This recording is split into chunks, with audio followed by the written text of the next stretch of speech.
vous le savez, je vous l'ai déjà dit plein de fois, je suis un fan de la collection, la Epic Collection de chez Marvel, mais je la suis en VO et pas en VF chez Panini parce que j'avais commencé cette collection avant que Panini ne se penche dessus. Et du coup, j'ai continué. Et je vous présente parfois les volumes au fur et à mesure qu'ils sortent en VF. Je vous présente les volumes dans leur version VO, tels qu'ils sont rangés sur mes étagères.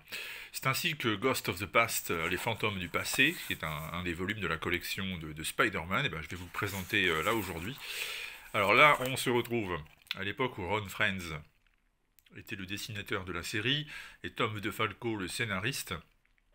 Alors je dis Ron Frenz, mais il n'y a pas que lui, hein, vous retrouverez des épisodes notamment par Sal Buscema et Bob McLeod au fur et à mesure des pages de cet album, qui commence avec Amazing Spider-Man 259 et se termine avec le 272. Alors qu'est-ce qui s'y passe de très intéressant? Au départ, on a le super bouffon qui fait des siennes, on ignore encore qui il est, et du coup le mystère est entier. On retrouve Norman Osborn, ou plutôt son fils, Harry Osborn, qui devient père d'un petit enfant, le petit Normie, qui sera ce gosse un peu insupportable qui passera son temps à triturer des figurines de Spider-Man dans les épisodes de Dematteis et Sal Buscema qui étaient publiés à l'époque dans Nova, si vous vous rappelez bien. Sale petit garnement.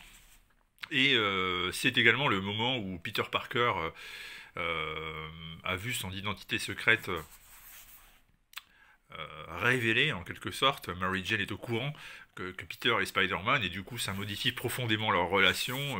Ils ne le savent pas trop sur quel pied danser, se marier, pas se marier, être juste des amis.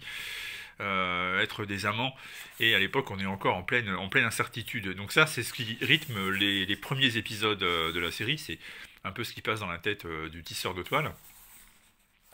Et nous avons donc à la fois du super-héroïsme et puis à la fois des préoccupations très terre à terre et personnelles. En parallèle, il y a aussi la menace du costume du symbiote ramené de la planète du Beyonder, dont Spider-Man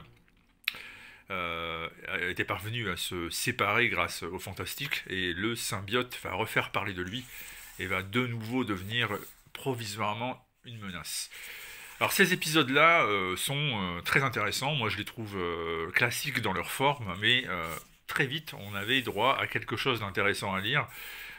Inutile de lire 15 ou 20 épisodes à la suite pour comprendre quelque chose, il se passait un événement chaque mois, avec également le fils de Wilson Fisk, la Rose, qui était en train de devenir petit à petit un des caïds du crime de la ville de New York. Donc c'est des épisodes d'une facture classique, aussi bien dans la manière dont ils sont écrits que dans la manière dont ils sont dessinés. Frenz étant un remarquable artiste à mon sens, aux traits extrêmement classiques. Et puis même McLeod, hein, il fait un peu partie de cette catégorie des dessinateurs qui ne faisaient pas des sbroufs, qui était capable d'aller à l'essentiel et qui était toujours d'une très très bonne facture, d'une page à l'autre, il n'y avait jamais vraiment de baisse de régime avec eux. Alors dans ce volume, on a également toute une série d'adversaires complètement délirants, adversaires ou parfois même de personnages qui souhaitent devenir des aides de camp pour Spider-Man.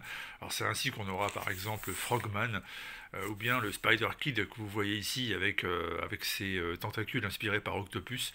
Alors des personnages loufoques qui permettent d'ajouter un peu d'humour, de relâcher la tension entre un épisode sérieux et un autre. Et c'est aussi l'occasion de voir les débuts de la série Web of Spider-Man, qui fut, à la grande époque des années 90, la troisième série mensuelle du tisseur après Spectacular et Amazing, sachant qu'il y en aurait même eu à un moment donné une quatrième qui s'appelait Spider-Man tout court, la fameuse série dessinée et scénarisée par Todd McFarlane. Plus loin dans cet album, on va se retrouver avec les conséquences de Secret Wars, les guerres secrètes, les secondes du nom, avec le Beyonder sur Terre. Alors c'était des épisodes là encore complètement étranges, que beaucoup d'entre vous considèrent comme étant ratés, ou en tout cas très loin d'être à la hauteur des premières guerres secrètes, mais en fait il y avait quand même une bonne idée derrière, c'est-à-dire cette créature extraterrestre toute puissante qui essayait de comprendre ce qui pouvait motiver l'humanité à se comporter comme elle se comporte, ce dont rêvaient les humains comme vous et moi, ce qui faisait et définissait l'humanité. Et comme l'argent est une de nos préoccupations, comme l'accumulation des richesses est une de nos préoccupations, eh bien il avait transformé un immeuble tout entier, l'immeuble où se trouvaient les Heroes for Hire, Luke Cage et Iron Fist, pardon. Ils avaient transformé leur immeuble en un bloc immense d'or pur, massif. Évidemment, le poids de l'or a fait que l'immeuble s'est effondré sur lui-même et que les forces secrètes gouvernementales et Wilson Fisk sont intervenus pour quadriller le périmètre et puis s'emparer de cette énorme réserve d'or qui menaçait de faire vaciller tout simplement le trésor national devant une telle accumulation de richesses subite et inattendue. Et puis à la fin, on a aussi une bataille entre Spider-Man et Firelord. Alors Firelord, c'est un ancien héros de Galactus, personnage cosmique habitué à des joutes spatiales d'un autre niveau. A priori, Spider-Man face à Firelord, le tisseur ne devrait pas tenir très longtemps. Mais là, il va être poussé dans ses derniers retranchements et ça va donner l'occasion à Spider-Man de montrer que quand il est acculé à une défaite inévitable, eh bien, il est capable de trouver des ressources et même un niveau de violence qu'on ne lui soupçonne pas forcément. Et c'est un épisode qui sert également pour la couverture de ce Epic Collection. Ce sont des épisodes même parce que ce sont les deux derniers qui sont centrés sur cette histoire. L'occasion pour moi donc de revenir encore une fois sur la Epic Collection. Alors c'est une initiative que j'adore littéralement.